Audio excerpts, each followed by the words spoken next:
también es cierto que el ferrocarril fue la posibilidad de que permearan nuevas ideas, que entraran nuevos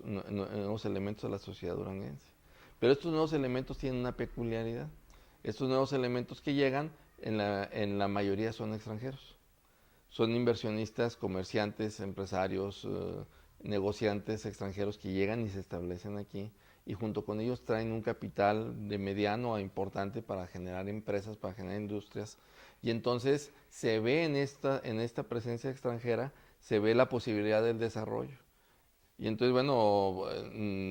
se podrá pensar en una especie de malinchismo, una cosa así, pero no hay tal. O sea, lo que pasa es que en una sociedad que permaneció cerrada durante tanto tiempo, una sociedad que permaneció aislada durante tanto tiempo, en el momento en que empieza a haber este tipo de presencia, este tipo de oportunidades de crecimiento, pues la ciudad crece, empiezan a llegar trabajadores de otras regiones y empiezan a llegar ideas de otras regiones. Sin embargo, esta población que llega se mantiene aislada del centro, vamos a decir, de lo durangueño, de los duranguenses de raigambre, de larga tradición, ¿no? Entonces, sí, es una sociedad conformada por familias que podemos rastrear, y la mayoría hasta la época colonial, y que van creciendo, se van ampliando, se van interrelacionando las familias con otras, y muchas de estas familias que llegan a tener una cierta posición económica, pues se asocian con estas empresas que llegan y que se establecen, y a partir de 1892 empieza a haber un crecimiento inusitado en la cultura de Durango, empieza a haber un crecimiento inusitado en la sociedad y en las costumbres de la propia sociedad, que son truncadas violentamente en 1913. La toma de la ciudad de Durango en 1913, que no se diferencia de manera significativa a la toma de otras ciudades como Zacatecas, como Torreón, como Chihuahua, como otras ciudades que cayeron en la revolución, donde se destruyó parte de la infraestructura y los equipamientos de la ciudad. En Durango pasó un elemento particular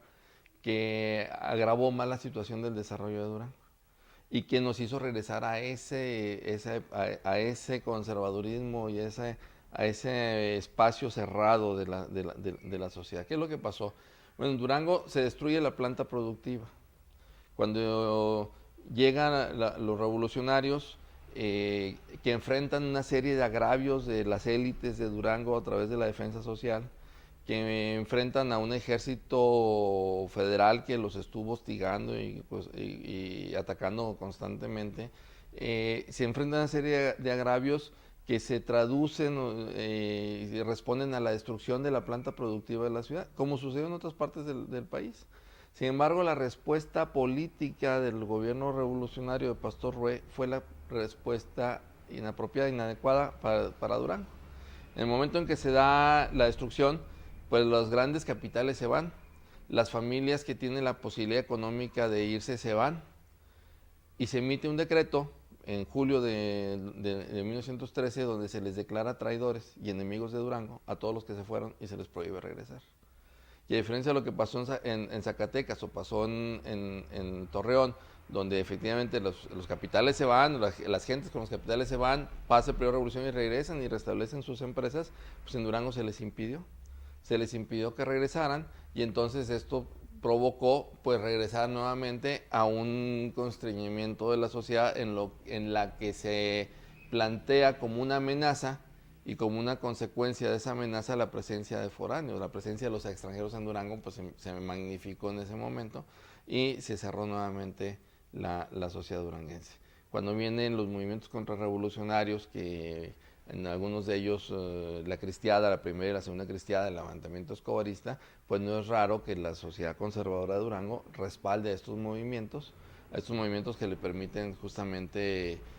mantener la hegemonía de esta sociedad cerrada que tenemos, y a partir de ahí pues viene una serie de medidas políticas que se dan en los años 30, en los años 40 en contra del desarrollo de Durango, que van a desenfocar, y lo habíamos platicado en alguna ocasión, en el movimiento del 66 con la veda forestal que se da desde los 40 y demás, y que eso van limitando el desarrollo de Durango. Pero ¿a dónde vamos con todo esto? Bueno, pues que la sociedad de Durango es una sociedad de tradición conservadora, que la traemos desde la época colonial, cerrada,